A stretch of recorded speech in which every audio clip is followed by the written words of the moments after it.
Hello! Hola amigos, bienvenue sur ma chaîne YouTube. J'espère que vous allez bien. Moi, je vais super méga bien. Aujourd'hui, on va parler d'un thème qui me tient beaucoup à cœur. C'est le phénomène des enfants sorciers en Afrique. Alors, je mets entre guillemets pour que vous puissiez comprendre un tout petit peu de quoi est-ce que je parle. Donc, d'une manière psychologique, on va dire les enfants sorciers, ce sont des enfants ici qu'on peut dire les enfants toxiques, les enfants qui ont mauvais comportement, les enfants qui n'écoutent pas leurs parents, les enfants qui sont livrés à eux-mêmes, les enfants qui sont hors la loi. Alors, quand toute femme, nous voulons donner naissance un heureux événement, qu'est-ce qu'on fait? On est toujours content. Mais parfois, on est dans un lieu toxique ou avec un partenaire qui est toxique, qui vous tape, qui vous insulte, qui vous parfois fait dormir par terre. En Afrique, il y en a beaucoup. Même ici en Europe, il y en a. Des femmes, parfois, on fait dormir par terre. Une femme qu'on torture par la belle famille. Ça, ce sont des éléments toxiques. Comment voulez-vous un enfant puisse naître dans un milieu comme ça, qui est toxique, et vous voulez que votre enfant puisse être un ange? Non, il n'a vu que ça depuis le ventre de sa mère. Il n'a vu que ça. Il n'a pas vu autre chose. Alors, nous les parents, c'est nous qui devrons travailler d'abord notre environnement. Quand tu es enceinte, tu donnes la vie. Mais ce n'est pas seulement la vie. Tu es en charge de cet enfant-là toute ta vie. De ses états émotionnels, de son état physique, de sa santé mentale. Tout ça, c'est à ta charge. Ce n'est pas juste je vais acheter la bouillie, je donne à mon enfant, basta. Quand tu es dans un lieu, dans un milieu où toi-même, la maman, tu consommes l'alcool, tu as des idées noires de suicide parce que ta vie ne marche pas alors que tu vas donner naissance. Cet enfant-là va tout sentir parce qu'il y a des émotions. Il y a des émotions et ces émotions-là, l'enfant va le ressentir depuis le ventre. C'est à toi, la maman, de faire attention de ta toxicité, de tes idées noires. Parfois, il y a des femmes qui vont se suicider parce que psychologiquement, ils ne sont pas à la hauteur, parce qu'ils sont mal et ils ont honte d'aller voir les psychologues. Dans notre communauté africaine, nous les Noirs, quand on va te dire que tu ne te sens pas bien, va voir un psychologue, on va te dire que moi je ne suis pas folle. Mais ce n'est pas un problème de fou ou de folle. Après, on est étonné, on cherche des solutions une fois qu'on a nos enfants. Quand ils sont tout bébés, on est tout content. Alors que tout le temps que nous étions enceintes, nous n'avions pas été des personnes plus ou moins saines. Quand je dis saines, il faut être saine psychologiquement. Ce qu'on mange, comment est-ce qu'on communique avec sa partenaire ou son partenaire, ton endroit, ton environnement, ce que tu penses. Du coup, toute cette négativité, parfois les femmes qu'elles ont dans leur imagination, parfois ce n'est pas juste infondé, parfois ce sont des réels problèmes. Et du coup, ces femmes-là, elles vont donner naissance à des enfants. Et ces enfants-là, quand ils vont avoir 8 ans, 9 ans, ils commencent à avoir un certain comportement parfois inexpliqué. Mais ces enfants-là, ils n'ont vu que la toxicité. Leur entourage, depuis qu'ils sont dans le ventre, il n'y a que la toxicité. Il n'y a que des personnes qui sont toxiques. Parfois, ça peut être des femmes qui se droguent, des femmes qui se font violer, les hommes qui crient tout le temps, qui ne savent pas parler, seulement crier, qui tapent leur partenaire, qui volent. Comment est-ce qu'un enfant comme ça ne va pas être toxique? Et en Afrique, on va l'associer à un enfant sorcier. C'est un enfant sorcier. On va chercher de l'aide auprès de Dieu. Donc, on va chez les pasteurs, Et le pasteur vous dit que c'est un enfant sorcier. Comment il se comporte? C'est un enfant sorcier. Un enfant qui n'a pas la maturité mentale, qui n'a pas la maturité physique, qui n'a pas maturité intellectuelle. Comment vous pouvez lui donner une certaine idéologie que c'est un enfant sorcier? Parce que ta vie ne marche pas. Parce que toi, la maman, tu ne trouves pas un homme après que le papa de cet enfant-là t'a enceinté, il est parti et toi, tu restes là, toute ta frustration, toute ta négativité, tu la déverses à ton enfant de 8 ans. Et quand l'enfant là aura 12 ans, il va se dire que je dois me libérer de cette personne. Parce que cette maman-là ne me donne pas l'amour que je mérite. Alors que cet enfant-là, ce qu'il mérite, c'est juste l'amour. Aimer cet enfant. Mais nous, on va le donner, on va le mettre dans sa tête que de la négativité, que de la toxicité. Et cet enfant-là va être dans la rue. Et quand il sera dans la rue, il va se droguer. Il va violer. Parfois, il y a des enfants qui violent à 14 ans. Parce qu'ils ne connaissent pas autre chose que la routine. Ils se disent que ça, c'est la normalité. Ils vont voler. Et ce sont nous, adultes, qui connaissons, qui avons maintenant la maturité nécessaire, qui connaissons tout, qui allons dire que cet enfant-là, c'est un sorcier. C'est un châtiment. Et il va rester là. Alors que cet enfant n'a pas eu de l'aide. Sa mère, son père, sa famille n'étaient pas là pour l'aider. L'aide qu'on demande, c'est l'aide morale, psychologique.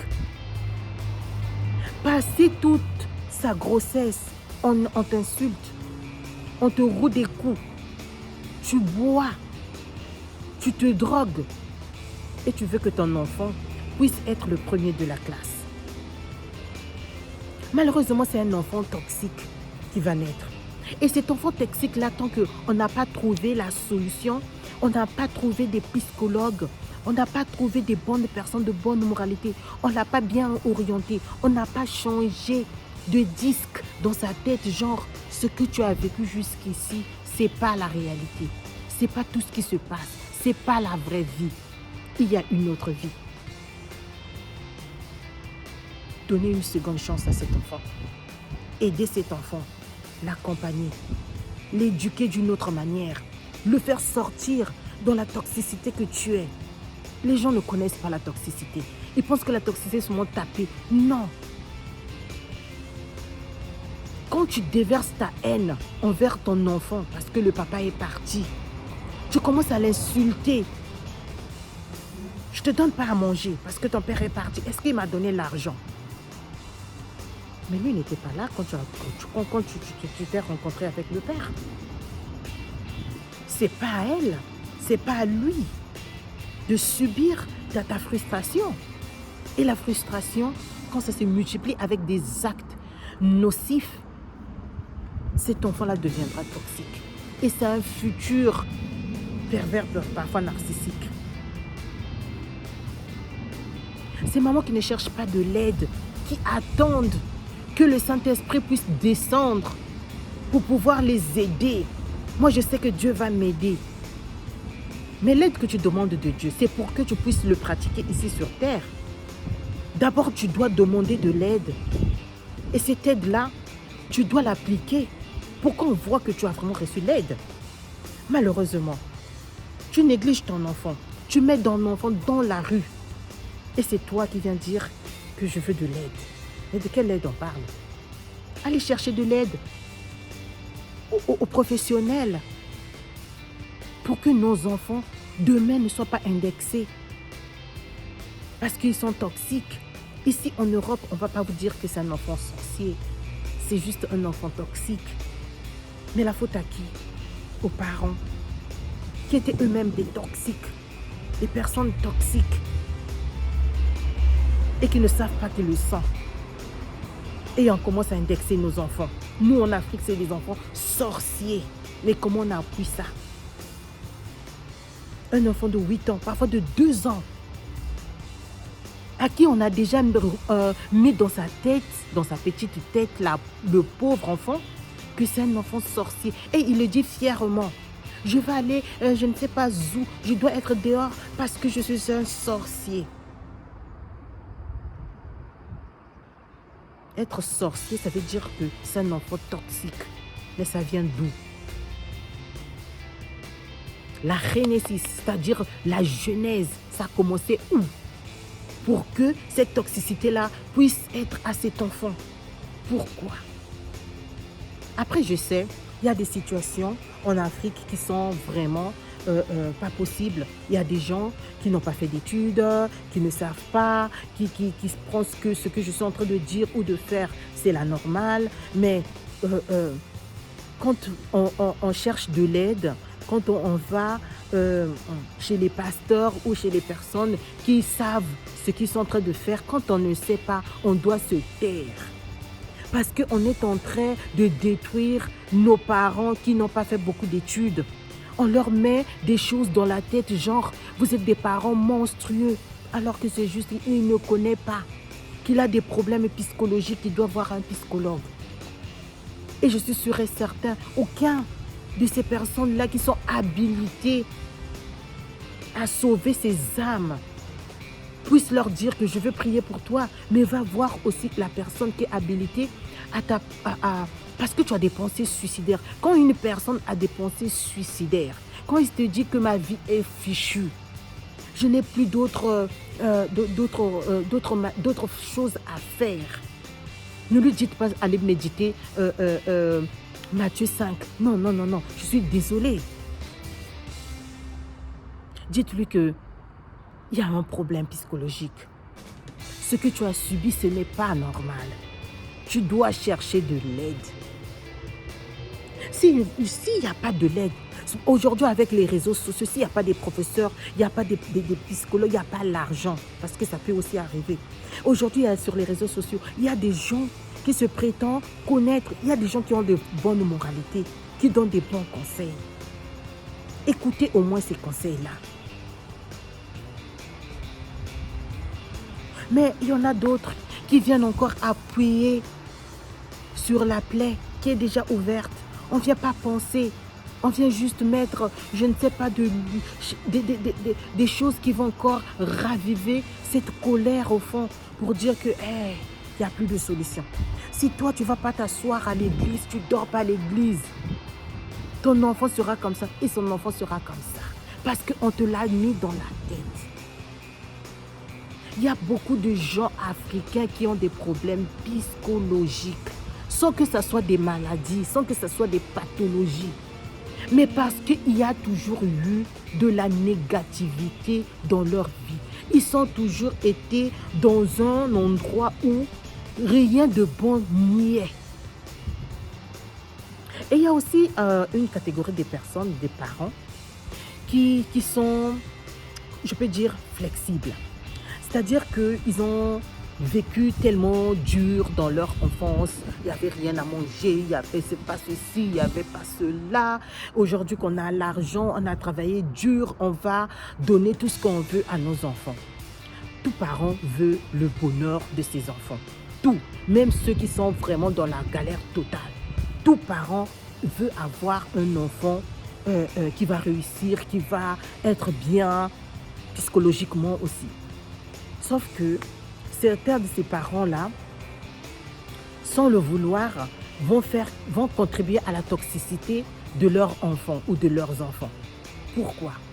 Parce que le fait d'être laxiste, le fait de se dire que moi j'ai souffert, je ne veux pas que mon enfant souffre. Tu veux iPhone 10? Tiens. Tu veux ceci? Tiens. Ce sont des enfants à papa qu'on voit parfois en Afrique qui va taper je ne sais pas qui. Mon père il est là, il viendra me faire sortir si on me met en prison. Mon frère, cet enfant-là, il est toxique. Et c'est toi qui as contribué à sa toxicité. Parce que tu es laxiste. Parce que tu t'es cru que voilà, c'est comme ça. Non, c'est pas normal. Les amis, je m'arrête par là. J'espère que la vidéo va faire un déclic, surtout dans notre communauté africaine, parce qu'on en a besoin. Il faut en parler. C'est tabou, tout est tabou en Afrique de toute façon. Donc, il faut en parler autour de vous, réveiller notre conscience, travailler notre santé mentale, c'est très important. Si vous n'êtes pas encore abonné sur ma chaîne YouTube, abonnez-vous, commentez. Et muchísimas gracias por su apoyo. Ici Fidelida. Abonnez-vous les amis, je vous fais miles de bisous. Ciao.